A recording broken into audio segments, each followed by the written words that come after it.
Welcome to Uncharted, your sidekick for life, the podcast where we explore the power of mentorship, the stories that shape us, and the paths less traveled. From here on out, Dan and I will be doing things a little differently.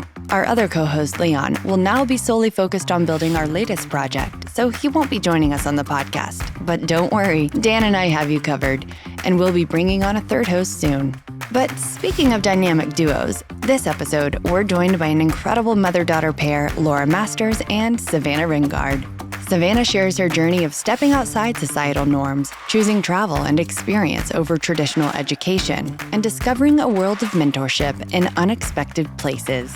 Laura offers her perspective as a parent who not only supported her daughter's untraditional route, but also forged her own path as an educator, coach, and lifelong learner. Together, they explore how mentorship, resilience, and trust play a crucial role in shaping our lives. If you've ever questioned the status quo or wondered if there's another way to approach life, this episode's for you. Let's jump in. All right. Well, welcome to Uncharted, episode 3-5. That's been great. It's been great. 3-5.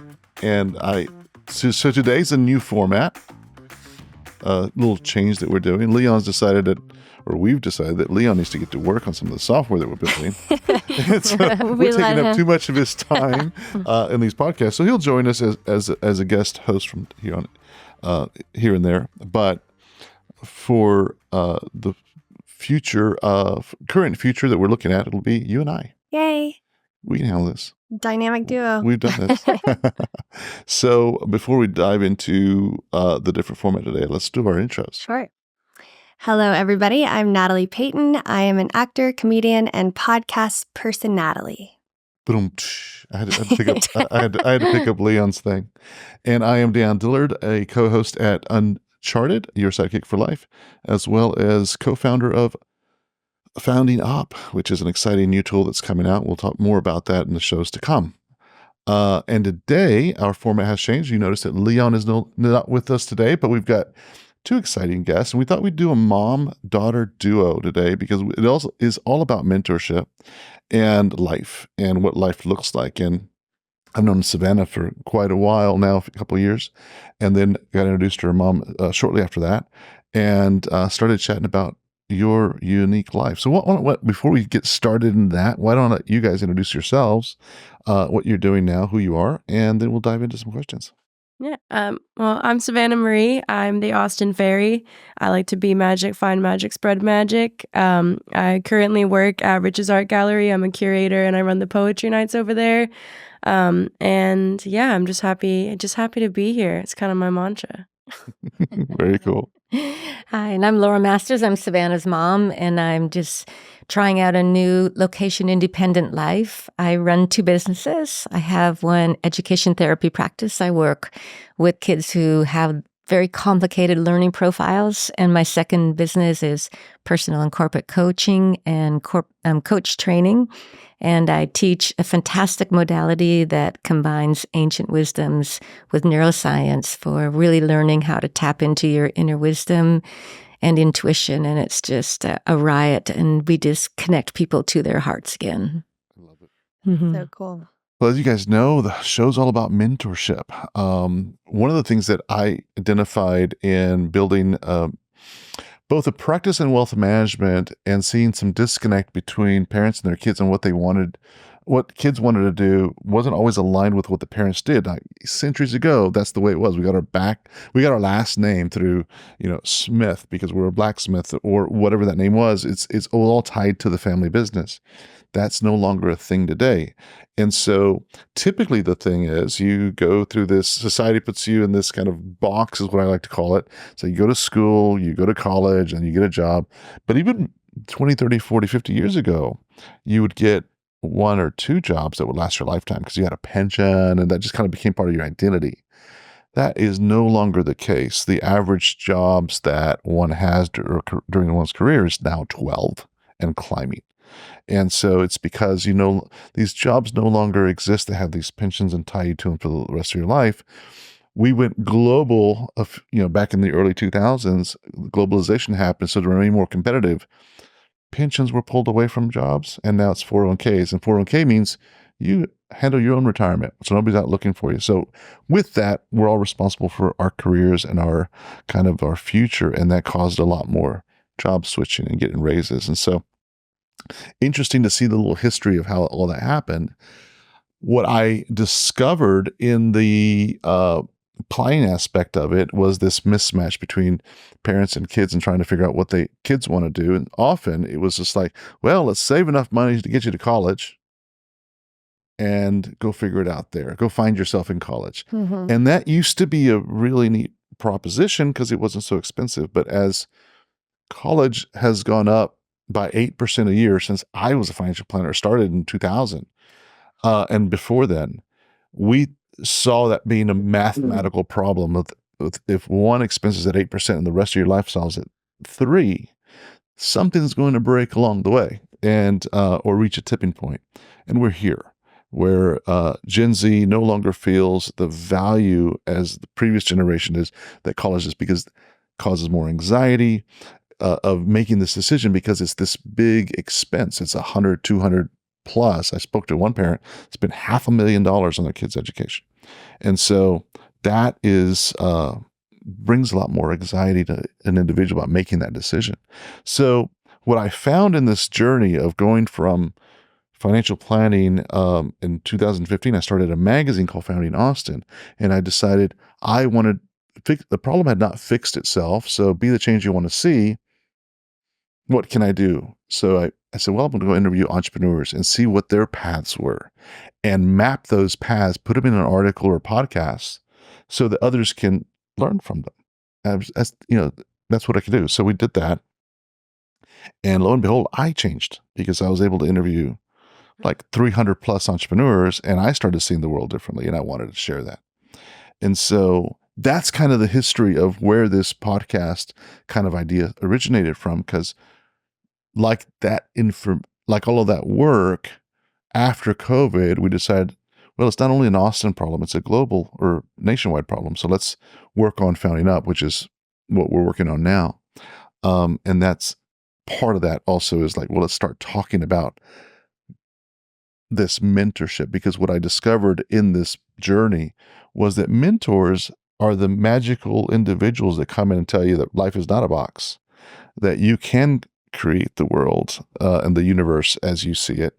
And you can be president if you want, or you could be an actor if you want, or you could, whatever you want to do, it is truly available to you. And so, however, up until recently, mentorship has not been scalable. Only about 10% of people get mentors.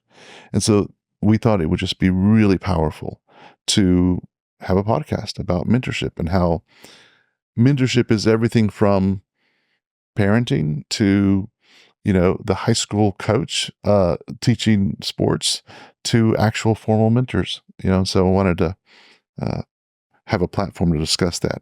And I was excited. And when we had our breakfast and lunch and started chatting about your path, Savannah, and how you looked at travels and all the things that you did, kind of just went out there and I've just got to discover the world. So I'd like to chat about that, and then how mom was involved in helping you like encourage and go do this thing. So yeah, let's just Absolutely. kind of talk about that. I was one of those kids that school was, I just didn't feel smart. Right. Like I could pass classes. I wasn't, struggling, but I just never really felt like that was where I thrived. My brother was older than me, and he was a big academic, like teachers, everybody's favorite, and I just didn't feel that way about school. I didn't find that passion in classes. I just felt kind of like I knew that there was something more for me out there, and high school definitely, like, it just kind of, it drained that spirit out of me. Like I was really struggling because it felt like I just was in this race that I was never going to win. And I didn't even want to be in the race anyways. Right. And It's so it true. was just like, I don't want to be running here. Yeah, I was like, why is everyone running? I was just kind of like the kid that sat down and started picking at the grass. Like, I'm like, whatever. What are we doing here? And I think that is also how I found a lot of the mentors that I have, was I was really comfortable with not knowing. Like all these people were chasing this. Well, no, because they're telling me to do this, and they said when I get here and And I just was like, I don't think that doesn't make sense to me. It shouldn't be a when I get there, I'll be happy. When I get there, Right. it'll make sense. Like, I want to understand why I'm doing it now.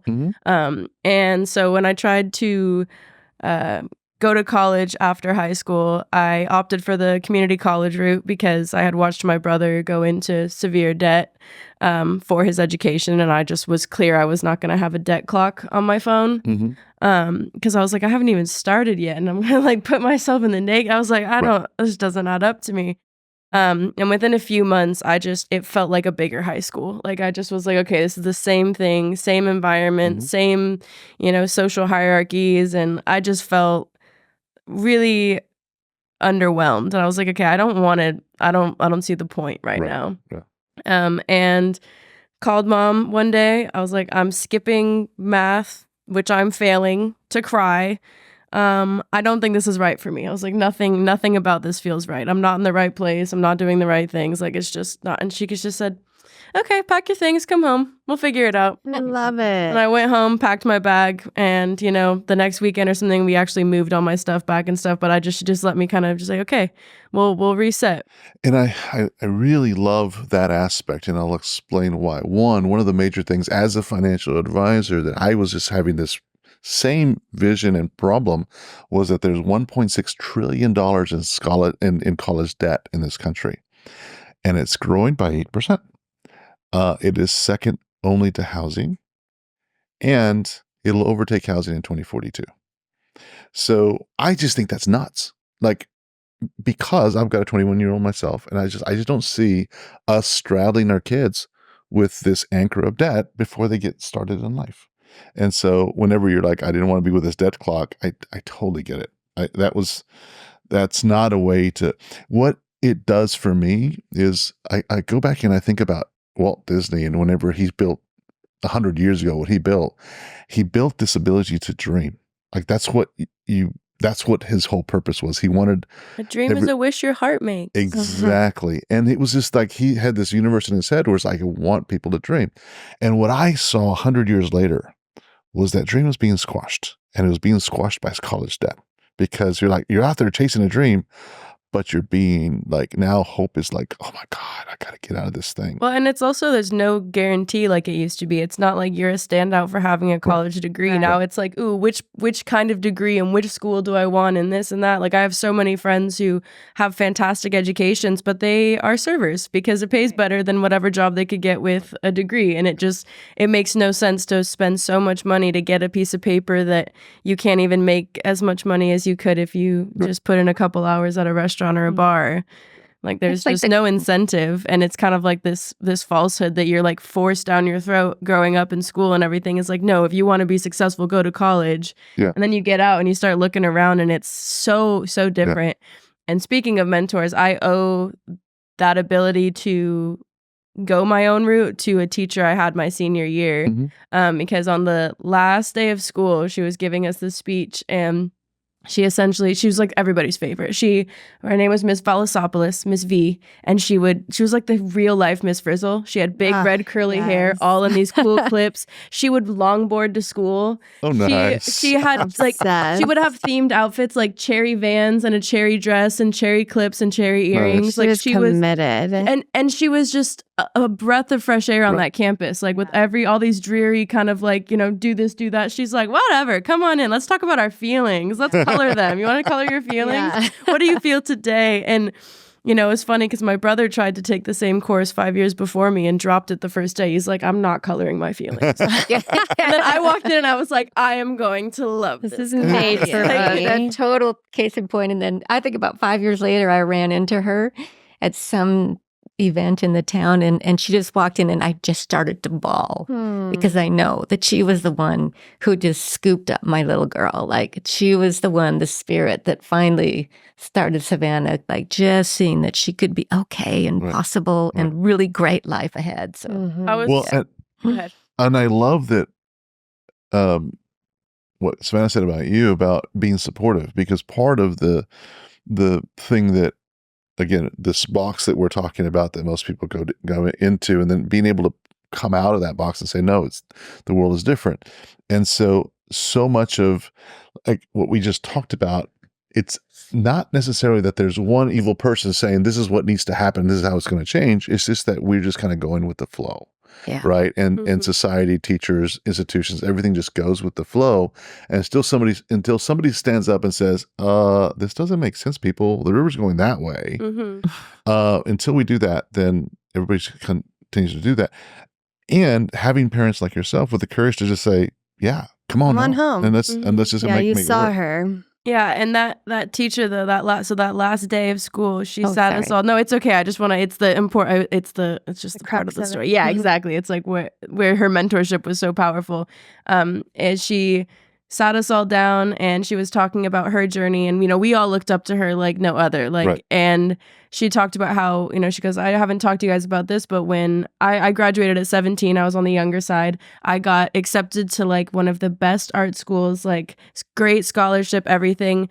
And I started it and I was just too young. She's like, I wasn't ready to take it seriously. I wasn't really happy. I had so much more in me. And so I dropped out and I went backpacking in Spain. Nice. And she's like, and then eventually I went back and she's like, here I am. I'm still here, right? Like I made a good life for myself. Her husband was one of my English teachers, Mr. Dinsdale. Like they had this great family. She was playing bass in a band. Like she was like, it's okay. You can take a different route. And so she left us with the line, whatever your backpacking in Spain is, go do it. School can wait. Your life can wait. Like go be young now. Go enjoy your life. You're going to end up in the same place. I love that. That is often, as I mentioned, I've got a 21-year-old, and she also needed her time and space. And I actually was promoting that because I in dealing with a lot of client relationships through my financial planning career, I noticed that it was like everybody is such a rush. As parents, you just want to do the best for your child. You want to give them the leg up, and you think that it's school and college and go do this, and it was. And I'm not throwing the baby out with the bathwater. I mean, there's still some value there, but you've got to be much more intentional. And I think part of it is this mindlessness of just like go figure it out and do it now because you want to get ahead. That attitude, I don't think it serves people anymore. And so, and I think it's important for people to like find themselves and find out more about what that spark is inside.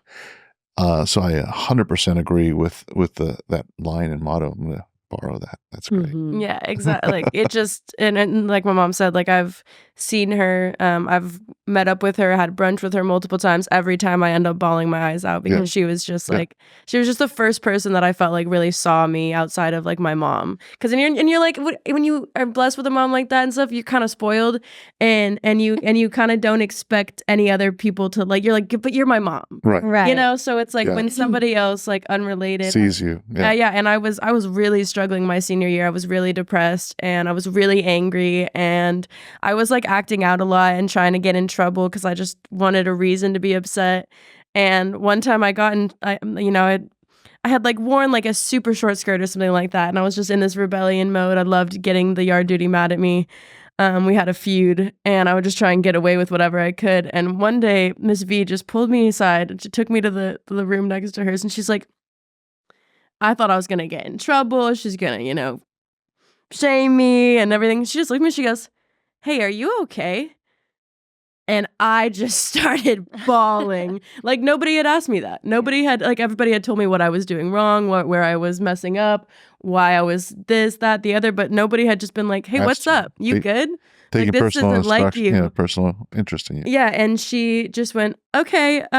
I started bawling. She was like, take your time. We'll continue this after class. You can just sit out here. And I had like, there was a little library spot. And like, she was like, just take the time, just feel this, be in this moment, and we'll talk at break.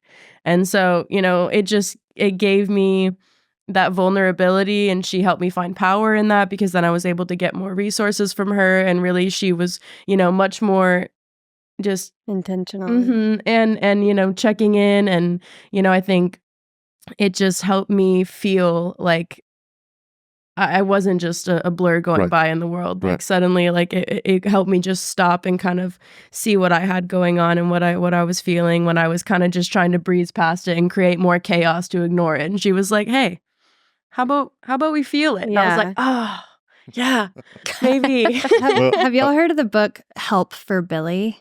Mm-mm. It's a book that Billies are typically the kids that get in trouble and then they're punished and sent to detention or for acting out. They're the class clown. They're causing disruption.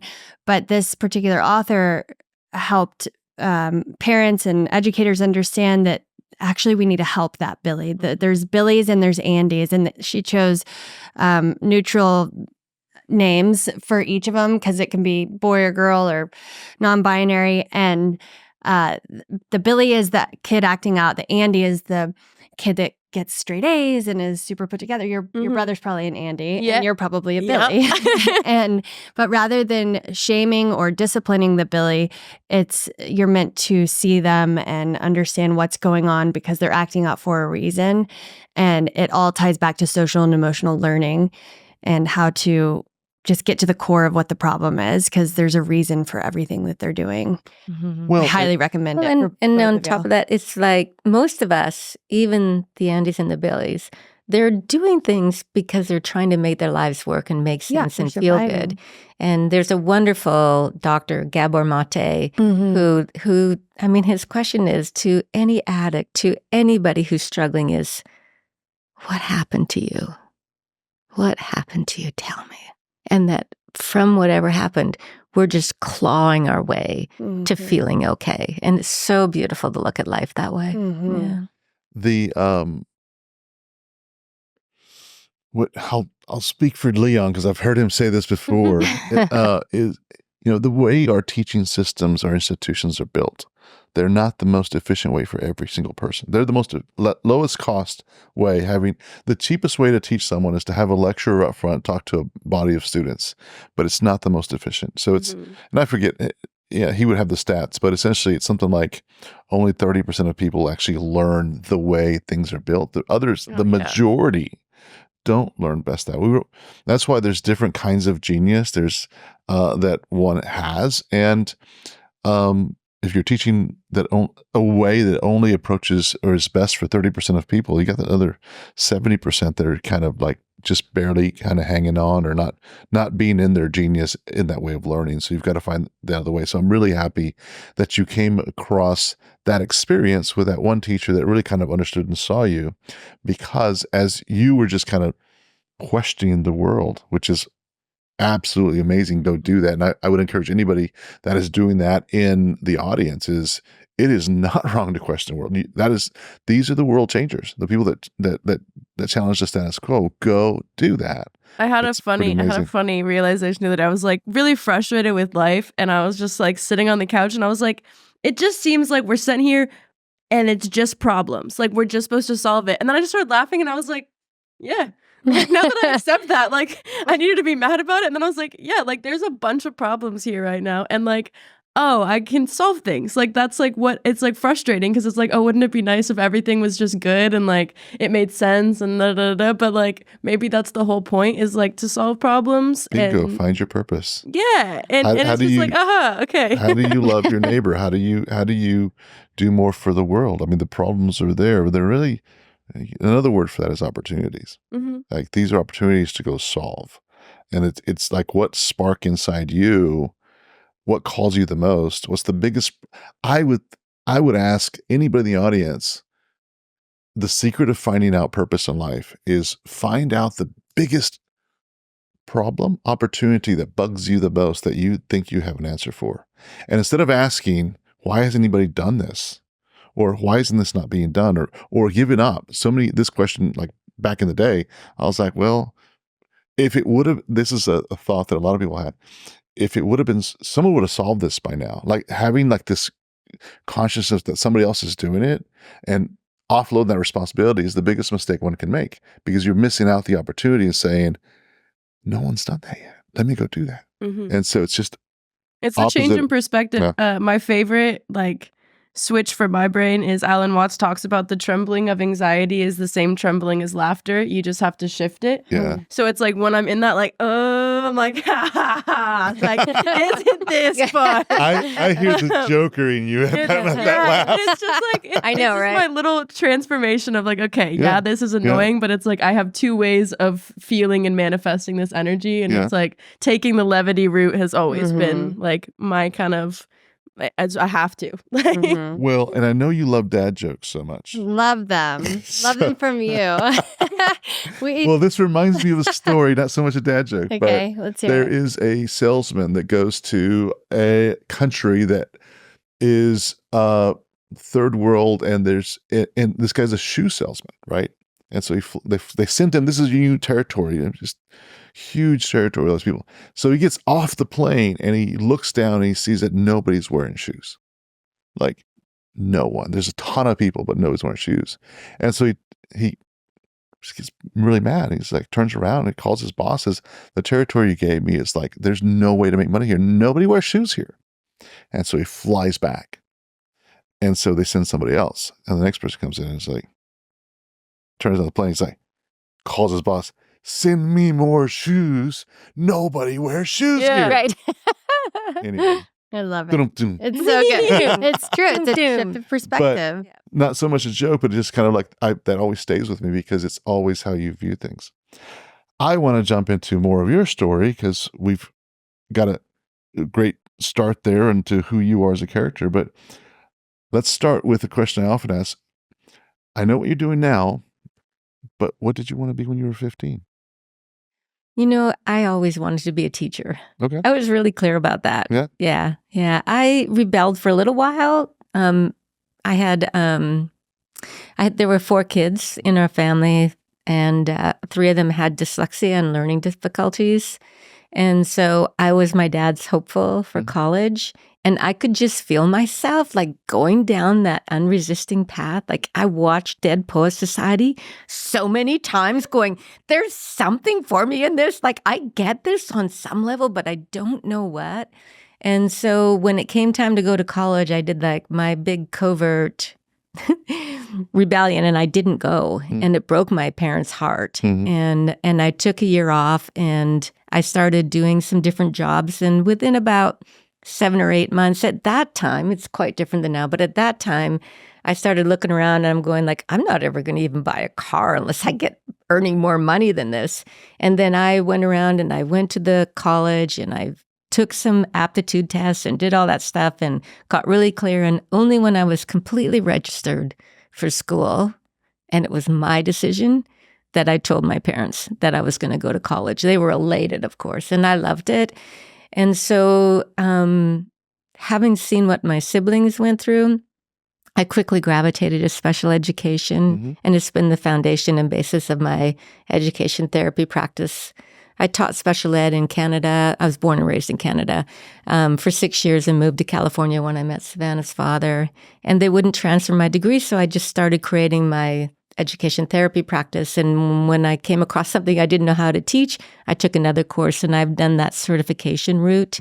That's so good now for so long. Right. And it's just everything that I've done has been backed by neuroscience. And I think it's made my practice and my teaching so fantastic. But along the way, I did a lot of coaching with parents who were a lot of the kids that weren't going to go to college and were going to have beautiful lives, but it wasn't going to be what they were planning for them. And so I worked with parents a whole lot with that and finding and helping kids, you know, when they couldn't learn something, I would just tell them, I say, you know, it's not that you can't learn it. It's just that I haven't found the way to get it to you yet. And so I would just give them that. And so they learned they could learn anything. And so when the kids both grew up and I was there on my own again, I thought I would really like to just be coaching. And so then I started searching and I found an amazing company that really combined neuroscience with ancient wisdoms. And I just was absolutely enchanted with it and got trained and went to Europe and took a month in Spain and got my certifications and everything in it. And so now I'm building out that. And we do, Savannah's actually trained as a trainer as well. I kidnapped her. She was one of my prisoners on my very first one. And she's like, how long is it going to be? And I said, 4 days. Just 4 days. my Oh, goodness. God. And this is when I instead of college, I traveled for 4 years off and on, and I would come home and be miserable for like 6 to 9 months working at a restaurant. And then, so it's like, I wanted to just work as much as possible. So I was like, I gotta take 4 days off on like the weekend. And it's like, that's a good paying day. You're lucky you're my mom. Like,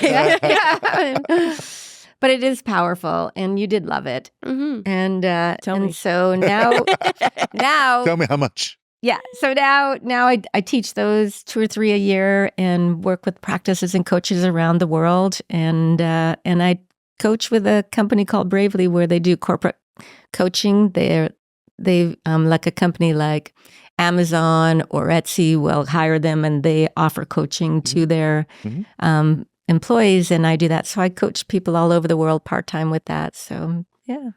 I love that. What I hear in that, and just kind of a message to audience, is learning is this never-ending thing. It doesn't matter. I mean, and that's what also I observed in this form of learning that is the box I call, where you front load your education and prepare for this lifelong career that no longer exists. But I really believe what we're going to in the future is this micro learning, meaning that certificates and reskilling every couple of years. And so you can adapt because technology is moving that fast. And things are just shifting. Like the ground is shifting underneath us. Certain jobs that were there yesterday are not there today. And that's a good thing because it elevates us. So again, not a problem. This is actually a really good thing. So a lot of people have this anxiety around, well, is AI going to replace me? And the answer is no. AI on its own is dumb. It's actually access to information. It does all the information stuff, but paired with a human, it allows the human to become more in their genius zone and be more inventive and creative and all the things that we can do that AI cannot. And so I liken it very much to Iron Man. If you guys are a fan of that movie, he's got Jarvis that does all this little mundane stuff that go get me this and go do this and go find this out for me, but he's still in this genius zone, actually being the creator. So that's a really cool thing. And that's what I see our future going to. And in doing that, we're just having to reskill and take certifications and do much more of that. So that's exciting that you are doing that and also coaching. Let's talk about, well, before we go into mentorship, because I think mentorship's great to chat about, I want to know more about your travel experience, because I think that is a big mentorship journey in not necessarily, the traditional sense, but you get a lot more of seeing the world and life and all of that. So Yeah, I look at that smile. Yeah, as right. soon as I go there, I'm like, As soon as I said travel, she's like, I know. yeah. So can I just say one thing Go before for you it. start? With that, she was just home and she was so down. Like she hadn't done well in high school. She hadn't done well in college. We got her all set for this really cool worldwide first year of college. And she was all set to go to that. And then 2 weeks before she was supposed to go, she had visas and everything. They called it off because there wasn't enough people. In fact, you were the only one. The only one. That's Yeah. not. They said it. They're like, there's not enough people for this current, year, and you're whatever. like, how many? I'll get a few more. Like, Yeah. no, you're the only one. Yeah. So down, her spirits were going. And finally, I just caught her one day and I said, Savannah, when you looked at that program of all the places that you were going to go, what's the one place you just are so sad you're not going to get to? And she said, Nepal. And so I said, okay, let's get you there. Partially two things of that. That was partially because we read Siddhartha in senior year, and Nepal is where the Buddha's born. And then also because I had just seen Doctor Strange, and it's Kathmandu. And I was like, oh, Kathmandu. And I remember loving that name like as Yeah. a kid. Like, Yeah. Kathmandu. Like, It's such a cool name. Because Timbuktu and Dr. Seuss and stuff, just anything like that, I was like, that just sounds cool. But yeah, Discovery, so the curiosity. I love it. yeah, and so then she was like, okay, let's start looking up places in Nepal. Let's see if we can find something. And so I started doing my research on different, volunteer programs and things that make travel really affordable, and got super educated in voluntourism and was really careful to not be contributing to something that was just exploiting people. And I found a really amazing organization called the Third Eye Foundation, ran by this lovely man named Bajaya, who worked locally with just a few different schools and homes and villages. And I decided to do this program, and I want to say it was like $600 for 3 months of Wow. accommodation and food every day. So it's like I had a place to sleep. I had 3 meals a day, and all I had to do was help out at the children's home. And people were like, oh, were you teaching English? No, these kids were so much smarter than me. I'm not even going to lie. There was one chef for 80 kids. So our main job was just helping cut vegetables, helping walk them to and from school. And I would take them to play soccer every Friday. I'd take a group of them and I'd rent the little soccer field down the way that was like $10 for an hour. And I was like, come on, we're going. And it just...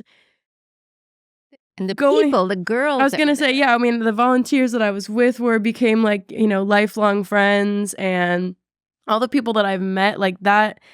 So that was my first start of the travel. I went for 3 months in Nepal. I was supposed to go there and come back. And then as soon as I think it was about 2 weeks in, I called my mom and I was like, so what if 3 months becomes like a year? I like that you went for the full year, not even 6, Yeah. not even double. It's like, Yeah.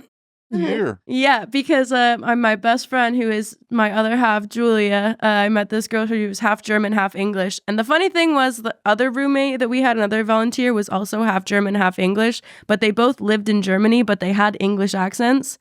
So one day I was like, after a couple of beers, we're hanging out there, and I was like, all right, I got to be the dumb American. I was like, did the German accent change? I was like, what's going on here? Like, why am I meeting all these German people with English? I was like, are they teaching you British English? Like, is that what you learn?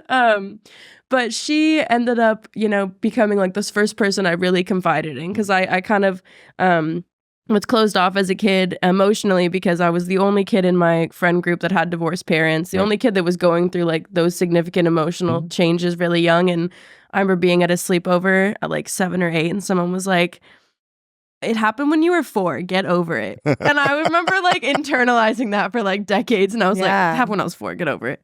And so Julia became this like complete safe space. And she was going to be going to Australia with her working holiday after. And she was like, you need to come to Australia with me. You can't go home yet. She was like, I'm worried about you if you go home. So glad that she did. And so I applied for my working holiday in Australia and ended up doing a year over there, where I was a housekeeper.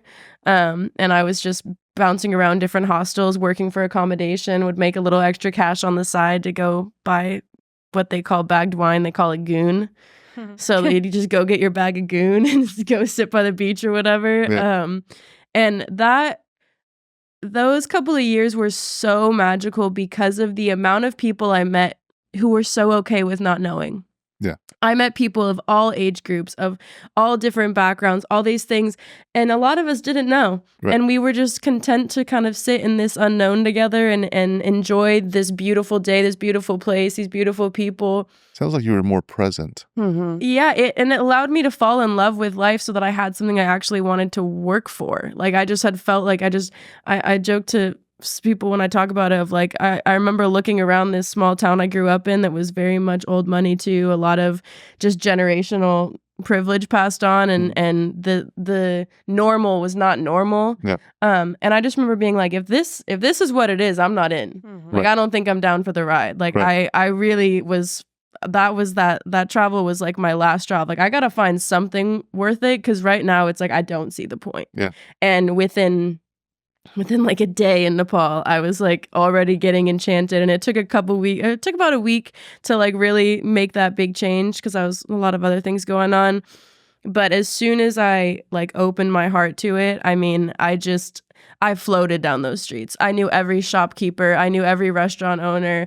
I knew every single taxi driver by the end of it. Like, they knew us as the singing girls, because I would bring and I'd take out my little like phone and I'd put on Ed Sheeran, and we'd sing Ed Sheeran to the taxi drivers, because they love Ed Sheeran there. And James Blunt, which was really funny. But yeah, it lit me up. It gave me something to love about life. It gave me people to feel loved. I mean, I remember one bar owner was this old Australian dude named Peter, who I called my Nepal dad the whole time I was there. Because I would just go and hang out at his bar, and we would talk about life for hours. And he was so full of wisdom and so interesting, and just opened this little bar. And I helped him get all the backpackers out there, because he had a projection, and he would I would make movie requests when my mom came to visit me in Nepal. I was like, we have to play Mamma Mia. I was like, that's like one of our favorite movies. Yeah. And he was like, okay, fine. All right. I was like, he's like, you bring enough people to me, you can have a movie choice. And yeah, I mean, I had finally felt accepted. I think that in my town, I think I fought really hard to like be the bright spirit I was, but it was just a lot of things kind of were tearing me down. And it's just like I said, small town. Like anybody who's a little different, you're gonna be the one to pick on. Right.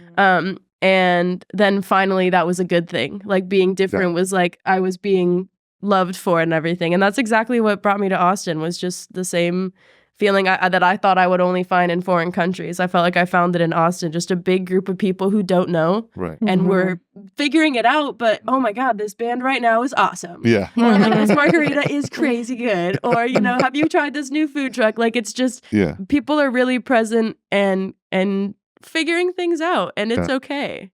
Well, I love that, you know, you talk about this person that owns the bar, but I see mentorship. I mean, you stay there talking for hours, and he was so wise. It's that wisdom. You talk about ancient wisdom. It's all that storytelling is. It's all that mentorship is passing on knowledge that we've kind of figured out ourselves or heard from someone else, and then passing on to next generation to like, go run with this and be better. Right. And so I love that mentorship came in, and it often isn't in how you expect it sometimes. It's like, no. And you I didn't think go out there and say, will you be my mentor? It's like right. you just have conversations. Ram Dass says everybody is the guru when you know how to listen. Right. So it's just like, I feel like that's kind of the approach I took in life. Was I was, there's a, you know how some people are like know-it-alls? I joke that I was a miss don't know it at all. Like, I don't know. So whatever you want to tell me, I will listen. Yeah. I'll pick and keep the things that I agree with or whatever. But I think that being comfortable with like everybody, and I always say everybody knows something I don't. So I'm trying to figure it out. You and I share that kind of philosophy. I always start off the whole network of podcasts that I was doing before. It was this weird knowledge that I had before I went into media. It was mathematical and financial knowledge. That's where my base was. But other life experiences, some people would come back and talk about these things. I always felt out of place. Like, I don't know any of that stuff. I just know this, right? And then you go into media and you have all these interviews and you learn all these people. And I would just, from the very beginning, say, I'm going to, and I just kind of put it out there. I give myself permission to be the dumbest person in the room because I'm representing the lowest common denominator in the audience, right? And so I'm going to ask dumb questions. And it allowed me just to be me. Wow. Yeah. And so I did that for like times 300 people. And so eventually you're picking up a lot of stuff, but also just by relaxing and just knowing that I'm not this person. I am this person. And I am okay with that. I'm just okay with this learning journey. And so, we share that same philosophy. Is like, never think, if you think you're the smartest person in the room, you're in the wrong room. Yeah, absolutely. You need to like upgrade your friends. Are you familiar with the concept of mimetic desire? Not in those terms. So it's this interesting philosophy that humans don't really know what they want. And what we do is we continually cast about looking for someone that we want to emulate, or somebody that impresses us, or somebody that gives us a different place to be leaning toward or moving toward. And it's like, you mimic it, like it's mimetic desire.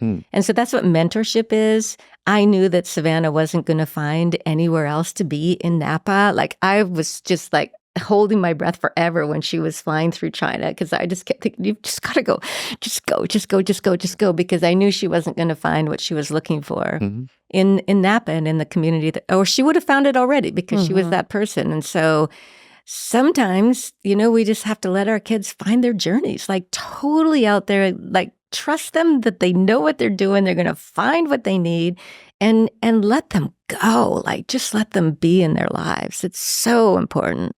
Well, and that was exactly where I was going to go to next, because as impressive as your entire experience was, as a parent of a 21-year-old, the bravery that you had to be like, She was hardly 18. Were you even 18? I was 18. And I was just like, I just trust her. I just trust her to know she's going to be able to look after herself. But I did have heart-stopping moments. And when she called me and said, you got to come and visit me because I am okay now. And you have to see that I'm okay now. That's so well, because I would call her and tell her all these good things, but I could hear the mom in her of like, okay, so you doing okay? And I was like, all right, just come. I was like, you got to see it in person for you to believe it, I think. So just come here and you'll feel it. You'll see it. Like, come experience where I'm at now. Like, and you won't worry about me for the next however long I'm gone. Right. Well, I love that, because one of the things that when we were having breakfast, that very question is, how did you do that? Because that does take bravery. I talk about fear in a lot of our shows, and through mentorship and through entrepreneurship, you're like, master your fear. And like, fear is just something in your head. You talk about that in one sense, right? You talk about building something new, and there's all kinds of fear in your life. And one of the things that I hadn't mastered is what you've mastered, which is this fear of, okay, letting as a parent, there's a whole different fear. It's like, oh, you're in charge to protect this life, right? And at some point you've got to do this. But when you do this, you kind of want it to go slowly, not like, so it was like, I know, right? That's how it felt. Right. And so I admire that. But I also think that that's one, super cool that you're able to do that, but it's very, very brave to be able to, like, you're halfway across the world. I can't get to you if something happens. Like, what if you, like, apparently you go instinct. What if you break a leg? Like, how, all these things, but you've got to, like, be able to trust. You know, it's interesting. I think that one of the things that allowed me to be able to do that was I did a similar thing in my 20s. I'd been teaching for 3 years, and I could see this already. I have a nice life, a nice job, a nice career. I've got a nice car and a nice apartment, nice friends. I'll probably marry a nice guy and have 2 nice kids and then have a nice death. I was like, cannot be all that there is. And so I went into the school that I was teaching, and I said, I'm going to take a year leave of absence. How do I go about that? And I threw on a backpack. But I sat down with my dad one night and I said, Dad, what would you say if I told you that what I'd like to do is take a year off and go travel around the world? And he goes, where? Let's get a map. Let's do this thing. Nice. And that was when there was no cell phones. There was nothing. Like, there were like weeks or months when they actually didn't know where I was. Right. And I remember having a moment in India where I was sitting at this little train station in Patna. I'll never forget it. And it was pouring rain. And I was the only Caucasian in the entire train station platform. I was hoping I was at the right place because it's funny language, right? And I remember thinking, if something happened to me in the world right now, no one on earth would even know where I was. Wow. Not one soul. Wow. And my dad was cool with that. Like, he knew he was going to go into that. And I thought, wow, he just really trusts me. I mean, that wasn't the thought I had at the time. I actually just mostly cried. But but it was just that, and so I had that concept to lean on, that, my dad trusted me. I can surely trust Savannah when she can call me in an instant. Right. So, when I was traveling the world and living in other countries, it was right when Skype was coming out. And so we were able to stay connected that way. But I remember when I lived in Italy, it was the year Taken came out. Oh, yeah. And I happened to be couch it's like surfing. Jaws for me, right? Yeah, Jaws right. When I brought up my travels, it's exactly what he was like, well, take it. Yeah. I happened to be couch surfing with a guy named Marco, which is the name of the perpetrator. In Taken. My parents Hi, were like, Dad. I'm with Marco. I'm with Marco. Okay? But insane. Australia too. What part of Australia did you live in? I was in Sydney for about 4 months, and then Melbourne 3 months, and then like 2 months in Cairns, and then did the whole road trip from Cairns down to Sydney. I love it. I lived in Coogee Beach in Sydney. Yeah, gorge. It's the best. Gold member at the Coogee Beach Hotel. That's cool. I think travel is so important too. Then, yeah, I had that bug. I would convince a friend, like, all right, it's President's Day weekend. We're going to miss school on either side, but we're going to Iceland because tickets from New York are round trip $500. And people would be like, what? Okay. All right, let's go. So then we'd go to Iceland. Conduit. Yeah, we can go do this. All we need is this. Nice. I would do this. I love that. Yeah. My daughter asks me all the time about traveling, and I'm okay. I'm not as brave as you, but I'm okay with, like, find someone to go with, and yes, go do it. But the whole taking the buddy thing, system. The whole taking thing for me, it's like, how do I get there, and how quick can I get there if you need me?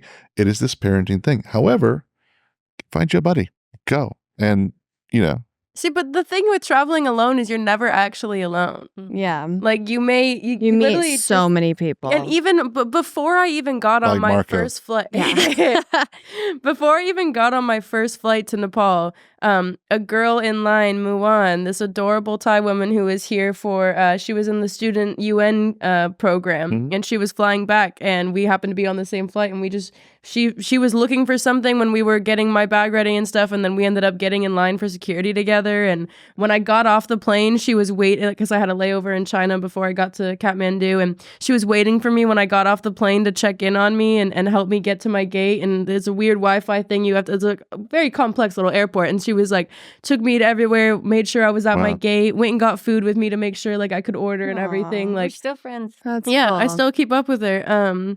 And so it's like literally from the moment I got to the airport, like I wasn't alone. And then I landed and, I was a part of a program, so I got picked up. And there was also a guy from New Zealand who had also just landed, Latham Stone. Never forget. He was just like this total huge rugby player. And I was like, okay, I'm safe. Like, I'm with this big dude right here. Like, he's great. I remember there was multiple times the first day we were out and about where I was just so overstimulated, just enchanted by the noises, the smells, the colors, the crazy wires that were like, that's definitely a hazard. Like, I was Like, just, that's not OSHA. yeah, but I took pictures Right. of everything. I was like, that's problematic. Like it. It's kind of cool, actually. I've never seen it that, okay. Like everything was, and there was multiple times when that man had to literally physically pick me up and move me out of the road at times, because I would just be like, stop and like, and he's like, hey, like, you gotta keep, yeah, exactly. So I felt so protected, like from the moment I got to the airport. Like I always found those people and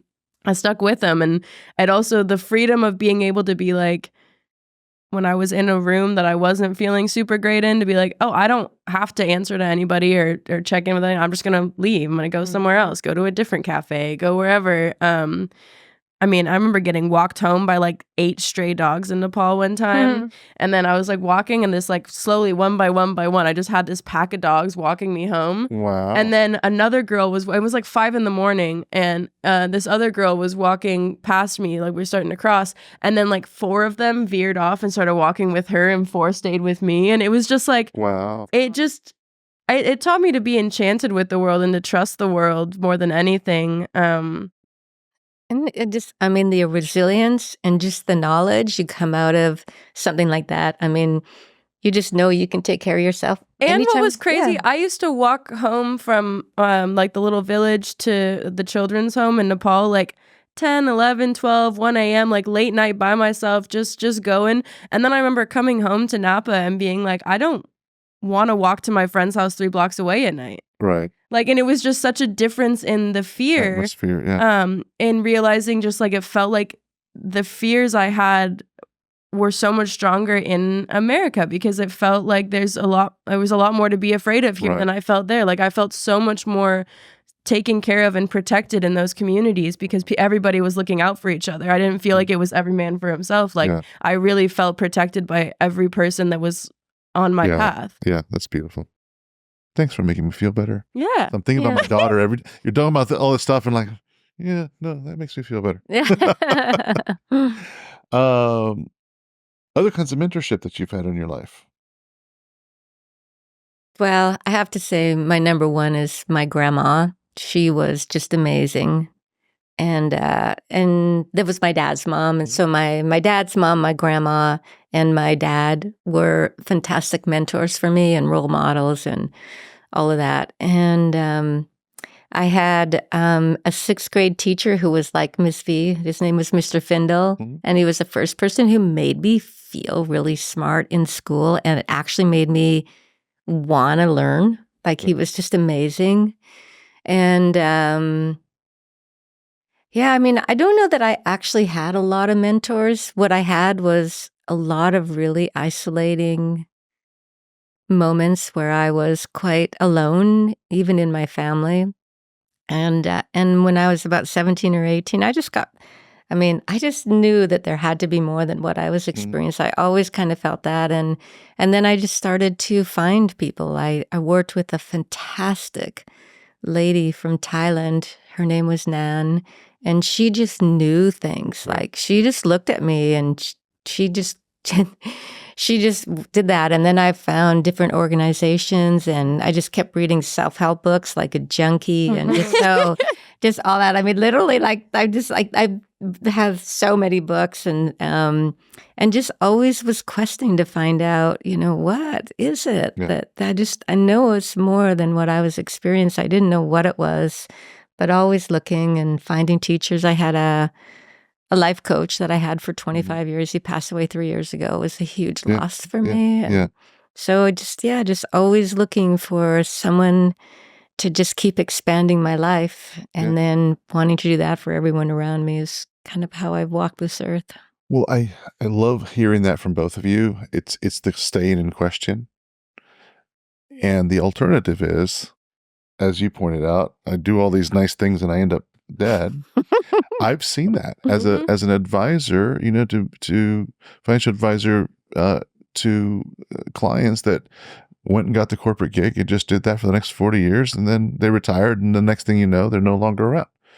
And it's like, that's not, you can choose your universe. You can figure this out and choose your universe. So reaching for the stars and staying in question is my big thing. Well, I just love that's what you're bringing with this founding up, with what you're bringing to the world, is you're making that accessible. You just stole my heart when you said, we're making mentorship scalable. Like, what a beautiful mission for this earth at this time when people are struggling. So I just am so happy to meet you and to support you in any way I can. And Savannah and I definitely want to do that because there's so many people hurting right now. So many. Thank you very much. We definitely see the importance of it. And you're right time, right place. Like, it's the time when even universities are trying to figure out, well, how do I fit in the Gen Z and the next stages in life. And so, it's really people leaning on people. What you are talking about here, what we've all been talking about, whether it's your life coach or whether it's, what's the lady's name from that just kind of saw you that you're Nan. Yeah. Nan. Oh, Nan. Yeah. Whether it's that person or your life coach, or just people lean on people to kind of open that new path and open up opportunity and take that's the other thing that I learned from you, which is take what you want to from the experience. It's not like you've got to, and I think that's such a different way to look at things. I've, had to learn that even later in life, because, you take even, whether you're religious or not, you take those kind of spiritual teachings, and sometimes it's like, oh, I've got to do exactly everything they're saying, and you feel like you're in this box. It doesn't feel connected for you sometimes.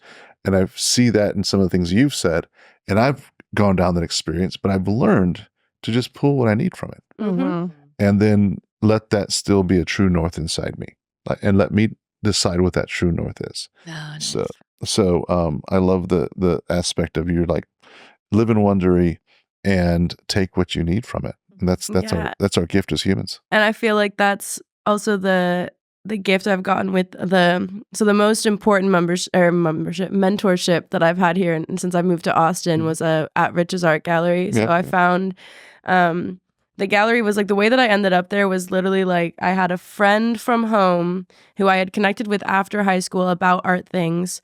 When I moved here, randomly landed in Austin. I reached out to grab lunch, went to pick him up. He was with two girls he met at the airport in Denver who then became friends, who one of them had dated Richard's best friend back in college. So like just the bunch of little tiny things that had to happen for me to end up at that gallery were like, it was so funny, because then I got there and everybody who said they were going to this event didn't come. So I was like, okay, now I'm just here by myself, but whatever. I ended up waiting for like 3 hours at the bar across the street because the event also was sold out. Nobody told me to buy tickets ahead of time. But I already had a good parking space. I didn't know anybody. I had nowhere else to be. I was like, well, will you let people in eventually? And he was like, and I didn't know I was talking to Rich at the time when I went up to the gate and I was told it was sold out. I was like, tried to name drop the friends. I was like, oh, so-and-so and so-and-so told me about it. And he's like, yeah, it doesn't matter. We're sold out. I was like, all right, well. Cool. I was like, is that bar any good? He's like, yeah, it's great. And I was like, well, I'll keep checking in. And ended up meeting such amazing people at that event and kind of starting to network there. And the next time I met Rich was on New Year's, and we were just chatting, like very casual. And I brought up this idea I had for on 2/22/2022. I've been looking forward to that date for like 6 years at this point. I was like, it's going to be such a cool day. Like, it's on a Tuesday. Like, it That's so cool. And I wanted to, I was like, I want to throw a little house party that's the too much, too extra, too everything. Like I've been told I'm too something my entire life and I'm tired of like not celebrating that. Like I think that's an accomplishment at this point. Yeah. And he was like, whoa, he's like, that's actually a really cool idea. It is a great idea. He's like, would you want to do that at the gallery? Like that's an event. That doesn't have to just be a party. We could throw an event. We could do tickets, everything. I was like, do you mean it? And he was like, yeah, I mean it, because people say a lot, you know? And I was like, no, if you mean it, then give me a date and time and we'll start planning it. Like, it's like, you know, almost 2 months away. So I want to start planning now. And he was like, all right, Monday, 7 p.m. Like I close the gallery at 6, you can come at 7, whatever. And ever since that event, I ended up quitting. I had a 9 to 5 at a print shop and I quit that day job the day of my event because they weren't going to give me the day off. So I just woke up the next morning. I was like, this is my Texas right to quit at will. And you're not supporting my outside endeavors and I don't want to just be a worker bee. So thank you very much. I'm out. And I told him after the event, he was like, that was really good. He's like, I was like, I love what you're building here. I love this space. And I quit my job today. So, I'm free. Yeah. And he was like, look, I really can't afford to hire anybody right now. And I was like, that's okay. I was like, but you need help. Like this place is growing really fast and you can't do this all by yourself. So like, even if it takes a while, like I'm down for the ride. And it was because I recognized the mentorship that was available and how much I had to learn from him, how much I admired the space he'd created, and how much he had given me the space to create. Mm-hmm. Like he had this space, but he keeps giving it to everybody else. And that's kind of what got me to want to get my mom out here too, is because, you know, he made a lot of these things feel possible and feel attainable. And, you know, getting really into the community and getting to really meet so deeply with so many different artists through all the curations we do. I host the poetry nights, we have comedy nights, jazz nights. I started seeing where there was a little gap in the community of support. We have all these people that we feel like we resonate with, we feel understood by, we feel like they hear us, but nobody knows what to do. And so I was like, Mom, I was like, we need you out here. I was like, you don't understand. I was like, it's not just me. Like, I need your support, but also like, there's so many people that I don't have the expertise to support, but I know that you would know what to say. I know that like a lot of these people, like my whole kind of philosophy is that like we need to be loved on. Like, and so that's our next mission. Is we have 2 dates at the gallery in November and December, November 21st and December 6th and December 5th. And we're going to be doing the Loved On lessons. And it's kind of helping people get tools for self-acceptance, rewiring your brain to be on your side, because I have so many talented people around me who are their biggest obstacle, myself included a lot of the time. 100%. And I want to create a community that is within my community, that like for the people that are like, hey, you're in this community already, but like if you need this as well, and we want to combine some arts and crafts, make it tangible, because like I don't learn with somebody just sitting and talking at me. But if I have some materials to be working with that I can connect with what we're learning, and I know that that's how a lot of my visual artists and even musical artists in my life are need the tangible side of it. And so our goal now is to figure out how to make these kind of neuroscience things not feel like that. It doesn't have to be so clinical. It doesn't have to be so educational. It can just be something you learn and something you take with you. It's just not as complex as like getting a degree. You can just learn yourself and self-knowledge. Some beautiful principles that can be expressed through almost any medium, I think. I love that. And it's not,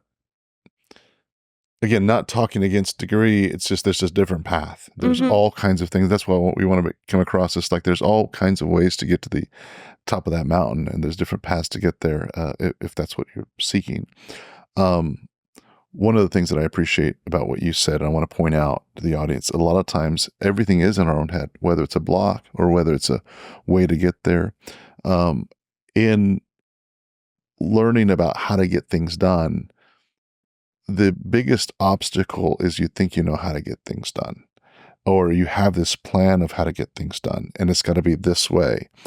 And you don't let the universe or God or whatever you want to call that force, this consciousness, you don't let that express itself. The second you let go of the wheel and be like, all right, here's the intention, I'm going to put it out there, and then things will show up. And so what you did for Rich in saying, hey, you're building this thing that's going to be beneficial to all of these things, and I just want to be part of it. A lot of times things don't show up in a dollar format, but it shows up greater in another way. And so you've got to be open to do that. So the audience that's listening to this is one of the biggest things I've seen unfold is if you get out of your own way, things will often bless you larger than you would have ever imagined. Mm-hmm. And so just kind of trust me on that. It does happen. So and learning to rely not to rely on the exterior circumstances. Like that's the big kind of thing with what we want to kind of share is that as much as you can have your mentors and you can have your ideas and your inspirations and stuff, you're the only one who knows what you want. You're the only one who knows what you need. You're the only one who knows what's going to make you happy, but nobody's taught us how to know that. Right. So it's like, how do you know if nobody tells you? It's like, relax. How? Exactly. I'm sorry, what? Nobody ever taught me that. Like, but it's simple. But once you're able to do that and get yourself into a coherent state, you're able to listen to yourself. But we live in such a frenzy world. Everything's external. Everything's happening. It's so stimulating that like we don't know how to just breathe and connect to what are you, whether you want to call it the God, the universe, whatever. What are you hearing? What do you know that you're not listening to? Yeah. Mm-hmm. And with this generation, particularly with our phones, any question we have, anything we are just like, I can find out, and it's always I can find out there. And so what I would love to see is that we slowly, gently take that energy that we put out there to find from out there, so reflexively now to just change that, where we're just bringing that energy back into just listening and being and connecting. 100%. My add to 2 cents to that is we all have a universe in our own head.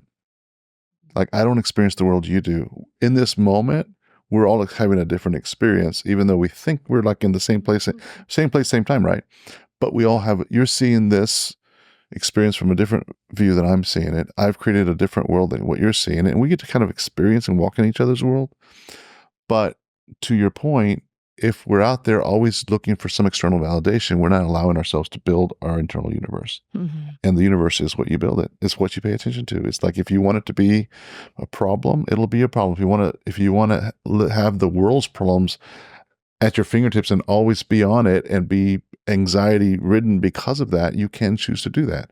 Or you can put it away and be like, I want to go deep. I want to figure out what I can build and offer and those kind of things. And you can actually choose to live in those worlds. And you actually make that happen. That is your life. That is your life experience. Mm-hmm. And so everything that you just said, 100% true. Mm-hmm. Like that's been my realization. So focus on what you want, what your vision is, what your gift, what your stardust is, and then go blow it up. Go make it happen. Right on. All righty. I think that's it, time-wise. I think we're at time. Thank you so much. Great, though. This was a really great conversation. I didn't think we'd get to the questions because it was like travel and mom and bravery and all the things that needed to happen, but in various forms of mentorship. But thank you so much for the discussion. It was very enlightening. I hope the audience gets as much as we did out of it. Thank you so much. It was really wonderful to be here. Thanks for having us. Yeah. Great to meet you both. That was an incredible conversation. A huge thank you to Laura and Savannah for sharing their stories, their wisdom, and their belief in the power of self-discovery. From the importance of following your intuition to the transformative magic of mentorship, this episode reminds us that if we're open to them, the world is full of possibilities. From deep conversation about self-discovery to the magic of letting go and trusting the journey, this episode is a must-listen for anyone seeking inspiration to step beyond their comfort zone and chart their own course.